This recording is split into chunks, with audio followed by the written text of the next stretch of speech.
కాకరకాయ ఫ్రై చాలా మందికి నచ్చదు. డెలివరీ అయిన వాళ్ళు కూడా ఈ కాకరకాయ తినడం వల్ల చాలా మంచిది వాళ్ళ హెల్త్‌కి. ఈవెన్ నేను డెలివరీ అయినప్పుడు కూడా వీక్‌కి 3 టైమ్స్ తినేదాన్ని. నాకు అంత మంచిగా నచ్చింది. మా అమ్మ ఇలానే చేసి పెట్టేదన్నమాట కాకరకాయ ఫ్రై. అది ఎలానో చూద్దాం. చేదుగా రాకుండా చాలా బావుంటుంది. మీరు ఎలాంటి కాంబినేషన్ కాకుండా ఓన్లీ ఫ్రైతో కూడా తినేసేయొచ్చనమాట. ఫస్ట్ అయితే కాకరకాయకి పైన ఉన్న తొక్కు మొత్తం తీసేసుకోవాలి.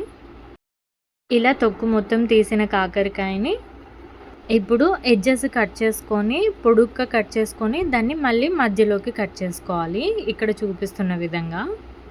మందంగా అయితే కట్ చేసుకోకూడదు. ఎందుకంటే మనం ఎంత ఫ్రై చేసినా కూడా ఆ చేదు అలాగే ఉంటదనమాట. కొంచెం పతలాగా కట్ చేసుకున్నామనుకో అది 2 వైపులా ఫ్రై అయ్యి మనకు ఆ చేదు అంత అనిపించదు తినేటప్పుడు.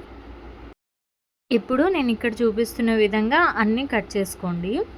నేను కూడా ఫస్ట్‌లో కాకరకాయ అంటేనే నచ్చదు. అది చేదుగా ఉంటది కాబట్టి. కానీ డెలివరీ అయ్యాక తినాల్సొచ్చింది.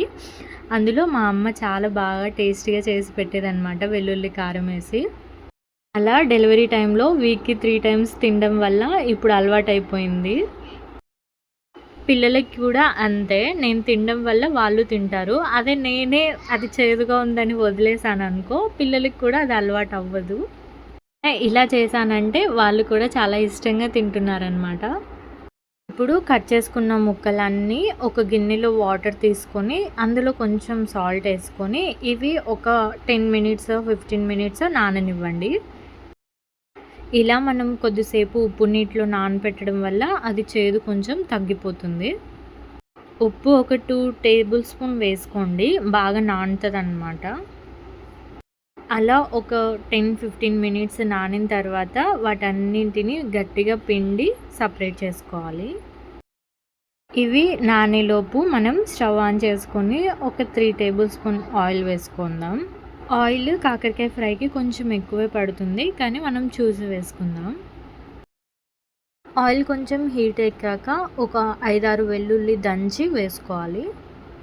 ఇలా వెల్లుల్లి ఆయిల్లో వేయడం వల్ల ఫ్లేవర్ మొత్తం కాకరకాయకి వస్తుందన్నమాట. చాలా బాగుంటుంది తినేటప్పుడు. వెల్లుల్లి కొంచెం వేగాక మనం తీసి పెట్టుకున్న కాకరకాయ మొత్తం గట్టిగా వాటర్ మొత్తం పిండేసి యాడ్ చేసుకోవాలి.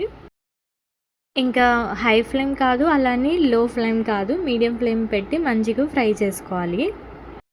కొంచెం ఫ్రై అయ్యాక తగినంత ఉప్పు, కొంచెం పసుపు యాడ్ చేసుకొని మళ్ళీ కొద్దిసేపు ఫ్రై చేసుకుందాం. ఈ ప్రాసెస్ మొత్తం high flame to medium flame మధ్యలోనే చేసుకోవాలన్నమాట. ఇంకా బాగా ఫ్రై అయిపోయింది, ఆయిల్ కొంచెం పైకి తేలుతుంది అన్నప్పుడు మనకి టేస్ట్కి తగ్గట్టుగా కారం యాడ్ చేసుకోవడమే. టేస్ట్ మొత్తం మనం ఫ్రై చేయడంలోనే ఉంటుందన్నమాట. ఈ కాకరకాయ ఫ్రైని పప్పులో అయినా తినొచ్చు. నేనైతే ప్లెయిన్ వైట్ రైస్లోనే తినేస్తాను. అంత బాగుంటుంది.